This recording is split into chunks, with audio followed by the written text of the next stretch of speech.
Hola, muy buenas tardes. Mi nombre es Gal Alberto Cabero López. Vengo del Instituto Tecnológico del Valle de Oaxaca y vamos a realizar esta entrevista con el fin de analizar y profundizar en el tema de las tecnologías en la educación. Con nosotros se encuentra el maestro en la psicología del adolescente y vamos a comenzar con algunas preguntas. Hola, ¿qué tal? Mi nombre es Eduardo González. Mucho gusto de estar aquí con ustedes y adelante, las preguntas que tengas, con mucho gusto te las puedo resolver. Muy bien, vamos a comenzar. La primera pregunta dice, desde su experiencia, ¿cómo ha cambiado el desarrollo cognitivo y social de las nuevas generaciones con la llegada de las tecnologías? Ok, bueno, cuando hablas de llegar a las tecnologías, creo que la tecnología como definición existe desde nuestros antepasados. Si te refieres a las tecnologías actuales, pues es que todo es ambiguo, ¿no? Todo tiene cosas positivas y aspectos negativos. De igual manera es una pregunta que a lo mejor puedo ahondar demasiado, porque hay diferentes etapas del estadio del desarrollo humano donde podría intervenir de manera diferente. Aunque mi área es la adolescencia, pues sí te las voy a explicar de manera general.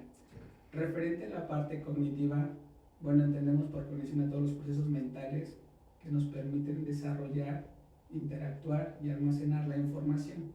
Por lo tanto, desde que estamos en el vientre materno, obviamente percibimos situaciones que nos van ayudando a esa estimulación cognitiva y a la vez social. Sin embargo, he visto que desde las madres el hecho de estar muchísimo tiempo con los teléfonos, especialmente porque la tecnología es un concepto bastante grande, abarca principalmente a la desatención que tienen, ¿no? Anteriormente hablábamos de las mamás que les cantaban a los hijos en el vientre, cuando papá venía y ponía la mano. Actualmente cuando hay un tiempo libre, pues suele ser de ocio y eso se empieza a perder. Cuando somos niños, de igual manera, pues ya es un acceso mucho más directo. Entre las cosas buenas que podemos tener es facilitar el aprendizaje. Se ha visto en estos últimos años que las generaciones se ven afectadas por trastornos del neurodesarrollo, en el cual se está viendo que están ligadas a la secreción de algunos neurotransmisores. Esto sobre todo por las redes sociales. Sé que me estoy especificando un poco en las redes sociales, en el celular, porque pues la tecnología también aplicaría en la computadora, en la construcción, pero creo que al enfoque de tu rama sería la forma en que intervendría.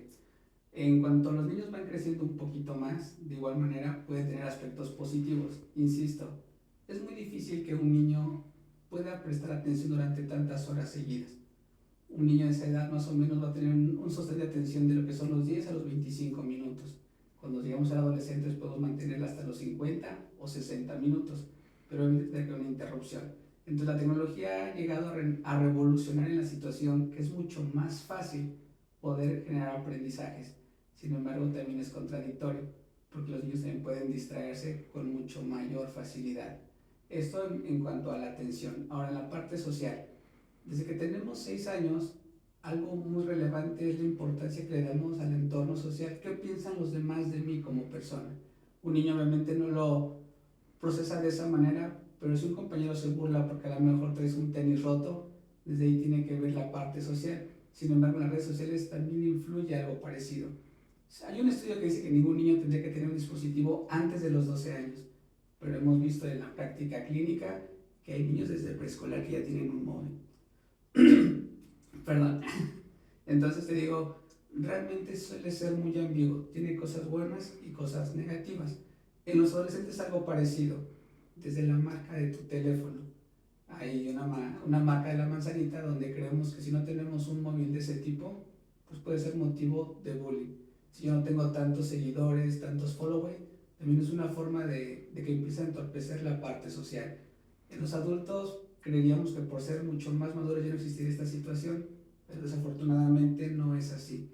La tecnología, como te decía al inicio, suele hacer que nos enfoquemos a veces más en la tecnología en los tiempos libres que proporcionar un ambiente de calidez en la familia.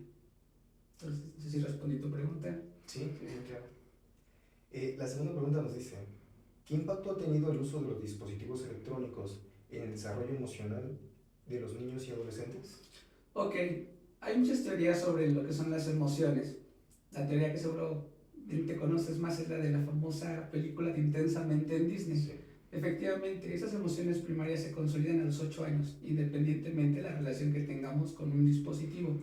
Sin embargo, como te dije al inicio de la primera pregunta, desde que estamos en el vientre materno se ha visto que esta interacción de la mamá ha disminuido.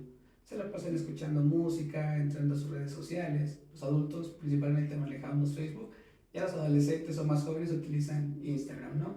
TikTok especialmente. Entonces, a veces esta parte social empieza a cambiar. Una de las ventajas que nos permiten los dispositivos, sobre todo en nuestro estado, es que muchas veces los papás se van a trabajar a otro país. La tecnología, entre las cosas buenas, son los móviles, es que podemos hacer videollamadas.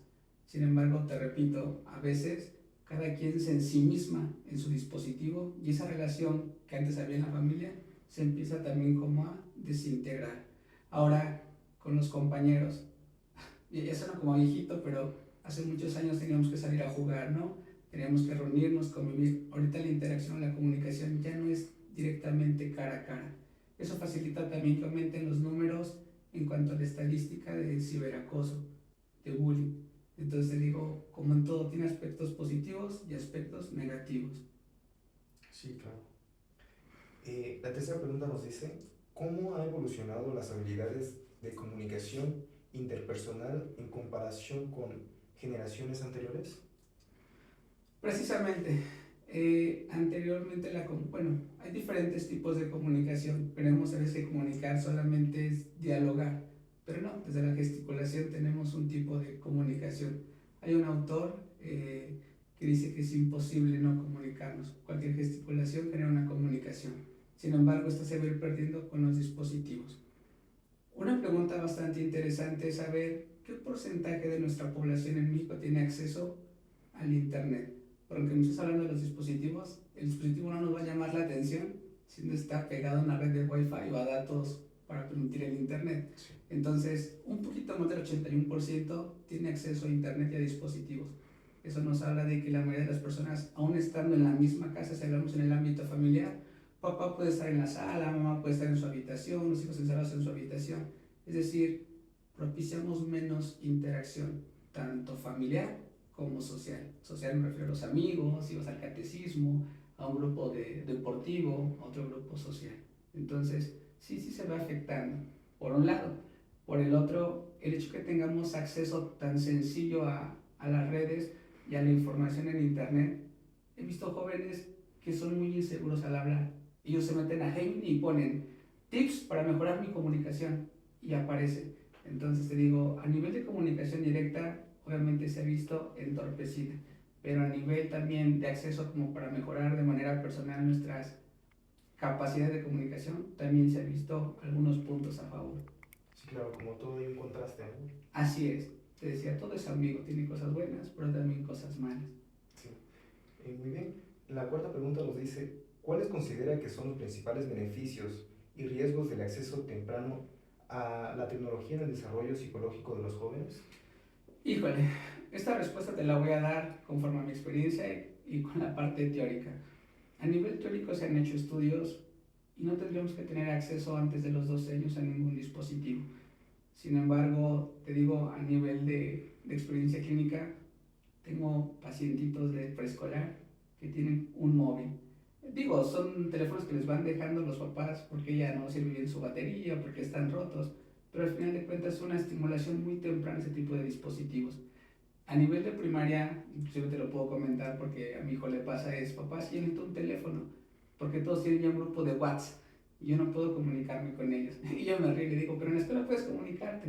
Y me dice, pues sí, papá, pero necesito un teléfono. Aunque es una decisión un poco difícil y de que él entienda, nuestra intención es que hasta los 12 años no le demos el dispositivo. ¿Por qué? Bueno, hay algunas sustancias en nuestro cerebro, unas sustancias químicas que se llaman neurotransmisores. Esos nos dan el placer, la felicidad y las ganas de hacer algo principalmente. Dopamina, noradrenalina y la serotonina. Se ha demostrado sobre todo que en los famosos videos cortos o los short, nosotros no tenemos que esperar algo. Es decir, yo veo un video del tema que me gusta. Si ya me aburrí, ¿qué hago? Le cambio. Es decir, estoy llenando mucho más rápido esos espacios de neurotransmisores y siento placer mucho más fácil. Lo que estamos viendo después es que si en 10 minutos yo sentía placer o me sentía feliz de estar viendo algún corto, a lo mejor el día de mañana ya necesito 15 o 20 minutos porque se empieza a formar una dependencia o una adicción. Sí, claro. Muy bien. Otra pregunta nos dice, ¿de qué manera el uso constante de redes sociales influye en la identidad y autoestima de las nuevas generaciones? Ok, bueno, la identidad, quiero comentar que es el conjunto de características que nos van a hacer diferente a los demás. En cambio, ¿cuál fue el segundo término, perdón, que me dijiste? Sí, el uso constante de las redes sociales influye en la identidad y la autoestima de las Ok, nuevas generaciones. la autoestima es como el concepto que tengo de mí mismo ante los demás. Sí afectado. Digo, tiene cosas buenas y cosas malas, pero aquí predominan un poco más las negativas. Tenemos estereotipos de belleza. Al tener nosotros las redes sociales, siempre hacemos un prototipo de vida ideal. ¿Cuál es este tipo de vida? Donde tengo mucho dinero, donde voy de viajes constantes, donde yo salgo en una foto donde me veo muy bonito o muy bonita. De hecho, de ahí la utilización de los filtros. Entonces, cuando nosotros no encajamos en esa estandarización, obviamente la misma sociedad nos empieza como a aislar. Si me empiezan a aislar, la percepción que tengo de mi identidad también se va a alterar. Es decir, yo no tengo tantos seguidores, yo no me veo como tal artista, yo no tengo el dinero que tiene tal artista, yo no voy viajando. Y es bastante raro porque yo diría, bueno, solamente pasa en adolescencia. Pero más seguido veo a gente de edad, digamos, ya madura, tomándole foto a la comida, tomándole foto que voy saliendo de viaje, tomando foto a los paisajes. Es decir, pareciera que nos está llevando a una concepción mental de que la vida ideal o la vida feliz es solamente viajando y compartiendo momentos. Dentro de las cosas buenas es que efectivamente a través de estos estereotipos podemos llenar ideas de conformismo, es decir, yo no quiero ser solamente esto, quiero tener mucho más. Eso es bueno de manera personal, pero ya es que dicen que todo es bueno siempre y cuando no sea en exceso. Sí, claro. La siguiente pregunta dice, ¿cómo han cambiado las dinámicas familiares debido a la incorporación de la tecnología en la vida cotidiana? Híjole, depende mucho del tipo de familia. En nuestra era actual, antes conocíamos una familia tradicional, mamá, papá, hijo o hijos y a lo mejor hasta una mascota. Pero tenemos familias monoparentales, es decir, tenemos papás divorciados, papás separados, vivimos a veces con nuestra propia abuelita. Entonces, sin importar qué tipo de familia es, volvemos a lo mismo. La afección principal es a las relaciones que tenemos. Antes me daba mucha risa un comercial de una marca de refresco donde decía que el momento de la cena era donde todos podíamos reunirnos. Y es cierto, ¿no? Decía, papá me fue de esta manera en el trabajo, mamá fue de esta manera en el trabajo, cada quien como que aportaba lo que había hecho en el día. Actualmente ya no, aún en fechas importantes como lo que son las fechas de sembrina, vemos que aunque nos reunimos y vengamos de diferentes estados para estar supuestamente en familia, cada quien está con su teléfono. La interacción ha disminuido. Y vuelvo a lo mismo, nos importa más tomarnos una foto donde no estamos cenando, donde estamos juntos, o que en la vida real, pues esa interacción se haya disminuido o afectado. Ok. Tenemos una pregunta que dice, ¿cree que el uso excesivo de la tecnología está relacionado con el aumento de los problemas de ansiedad y depresión en jóvenes? Creo que es al revés. Los niveles de ansiedad y depresión han aumentado por el uso de estos dispositivos. Y efectivamente, la ansiedad prácticamente es sentir miedo a los pensamientos del futuro. Y yo le decía hace rato, si nosotros estamos teniendo videos cortos o simplemente quiero buscar la escena de una película en YouTube o escuchar la canción que yo quiera en Spotify, eso hace que la información, al tener acceso tan fácil, nuestra tolerancia de frustración sea mucho menor. Es decir, antes cuando yo era niño teníamos que esperar que la película saliera en el 5, ¿no? De repente si una escena nos gustaba era ver toda la película hasta que llegara esta escena. Se ha demostrado que los niveles de frustración en las generaciones de los 90, de los 80, pues es mucho mayor que las generaciones actuales. Bueno, tú tienes más, creo ya de 20 años, en personas de 14, por ejemplo, de 13 años, esa frustración es inmediata. Inclusive si estamos en clase y de repente tú no favoreces a nivel de calificación como el alumno desea, a veces llegan a ser berrinches. Yo diría, bueno, eso es normal en los niños, pero no en los adolescentes. Entonces te digo, realmente hay una afección por estos neurotransmisores. Sí. ¿Considera que las tecnologías han mejorado la capacidad de aprendizaje de las nuevas generaciones en comparación con generaciones anteriores? Sí y no. Bueno, te decía hace rato que la tecnología ha facilitado mucho la información. Se ha visto que hasta poder utilizar el teclado de una manera rápida hay aplicaciones. Queremos aprender otro idioma, hay aplicaciones y eso es favorable. Pero también lo que te mencionaba sobre la frustración hace que el alumno cada vez quiera estudiar menos. Es decir, queremos tener buenas calificaciones haciendo menos. Y eso a la larga se ha visto que en muchas carreras ha disminuido el desempeño académico. ¿A qué me refiero con esto? Muchos adultos cuando asisten al médico, anteriormente ibas al médico y tenías como diagnósticos mucho más confiables. Ahorita nuestros médicos pareciera que la calidad ha bajado. Y es por un ejemplo, me refiero también, lo he visto en otras profesiones, en la misma psicología. Pareciera que cada generación que avanza hay menor compromiso hacia el estudio. Si bien es cierto que la educación es en parte adquirir conocimientos, el alumno empieza a ver a la escuela ya no como una forma de adquisición de conocimientos, sino solamente como una forma de acreditar. Es decir, trato de, sin trabajar menos, sacar una calificación, una nota de 9 o 10. Entonces, ese es donde tendría a lo mejor que hablar de la parte negativa de lo que tú me estás preguntando. Pero por eso te decía, podría ser sí y podría ser no. Sí, muy bien. Eh, ¿Cómo ha observado en su práctica profesional un aumento en los casos de dependencia tecnológica en niños y adolescentes? Ok, hay una diferencia entre dependencia y adicción. La dependencia es como sentir la necesidad de realizar algo para yo estar de manera adecuada o mal llamado normal. Una adicción es cuando ya tenemos efectos negativos y si yo no tengo ese estímulo me empiezo a poner mal. Tenemos muchos casos ahorita de adicción hacia los móviles, hacia las redes, pero si tu pregunta es concreta, la dependencia efectivamente va a ir incrementando. Si yo soy un niño y observo que mamá está siempre con el teléfono, papá, los niños aprenden principalmente por imitación. Por eso quieren un celular. Si aparte le agregas la influencia a los amigos, yo voy a querer tener a fuerza un dispositivo.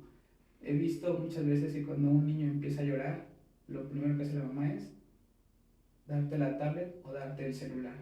Te digo, el niño empieza a crecer con la tablet y nosotros orgullosamente decimos, es que ya está en la época de la tecnología. Repito, la tecnología existe desde que existen los cavernícolas.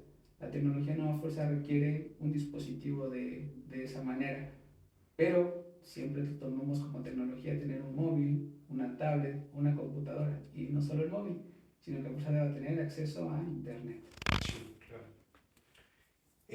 ¿Piensa que la tecnología ha afectado negativamente la capacidad de atención y concentración de los jóvenes? Sí, bueno, hablamos de atención, pero la atención es como en pasos escalonados.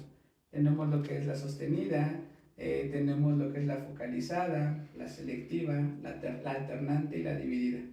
Nosotros le llamamos concentración a la tercera que te dije, pero si la primera y la segunda se empiezan a alterar, difícilmente vamos a llegar a la tercera.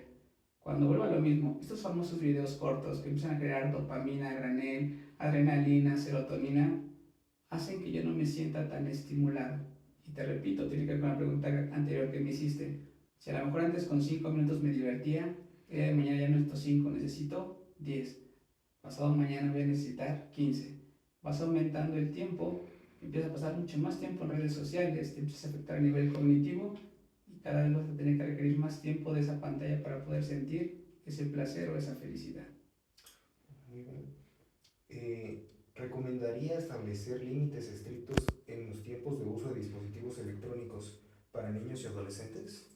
Definitivamente sí. Esto porque así evitaríamos dependencia y posteriormente una adicción. Pero seamos sinceros. Te repito, si nosotros, bueno, si los niños y los adolescentes aprenden también observando, tendríamos que iniciar como papás, ¿no? Como adultos. Es decir, no pasar más de una hora en el dispositivo, que ya es bastante, ¿eh? Se recomienda que el tiempo adecuado fuera media hora. Pero vas a preguntarme, ¿qué pasa con los jóvenes o los adultos o los niños que utilizan el dispositivo para aprender?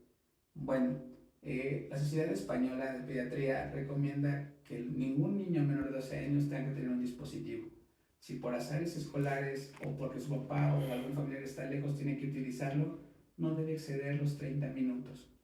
Se dice que después de los 12 a los 15 años, solamente el dispositivo se utilice para fines académicos.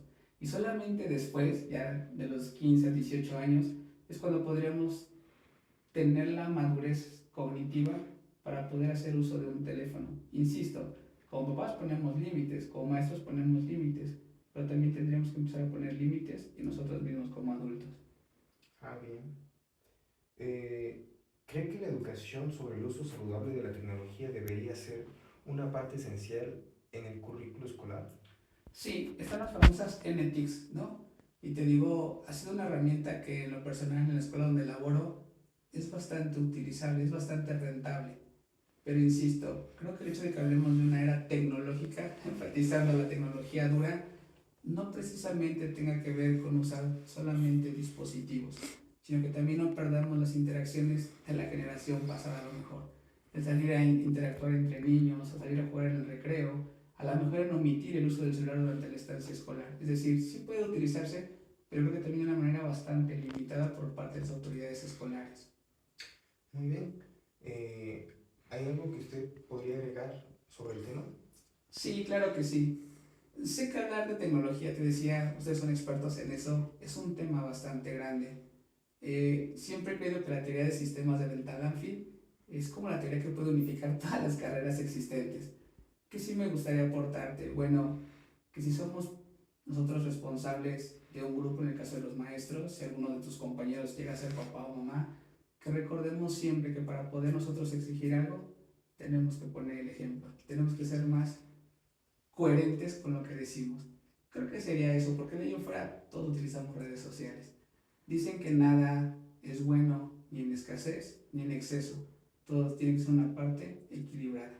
Sería lo que podría aportarte.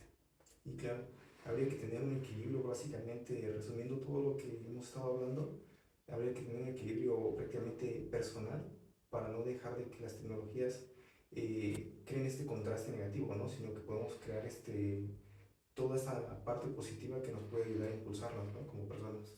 Así es. De hecho, si tú me preguntaras de manera directa, usted con lo que ha vivido, con un poquito lo que ha estudiado, ¿tiene más cosas buenas o negativas la tecnología? Pues diré que depende. Digo, depende mucho de como personas. La invitación es a que uno como persona, sin importar la edad, tengamos como la disciplina de poner un límite. Digo, si yo como adulto me gusta estar mucho tiempo en el celular, seguramente si yo soy docente voy a querer que mis alumnos pasen mucho tiempo en el celular o con la computadora. Entonces siempre es importante que no olvidemos ese término, el equilibrio. Cuando se pierde el equilibrio hacia un lado o hacia el otro, es cuando van a venir efectos adversos mucho mayores. Pero te digo, aunque a nivel cualitativo sí se consideran más aspectos negativos, yo creo que las partes positivas también que tienen las tecnologías pueden favorecer el desarrollo y desempeño de todas las personas. Muy bien. Bueno, con esto hemos culminado nuestra parte de entrevista. Fue un gusto. Estoy para servirle, cualquier duda, pues puede contar con ello. Muchas gracias. Hasta luego.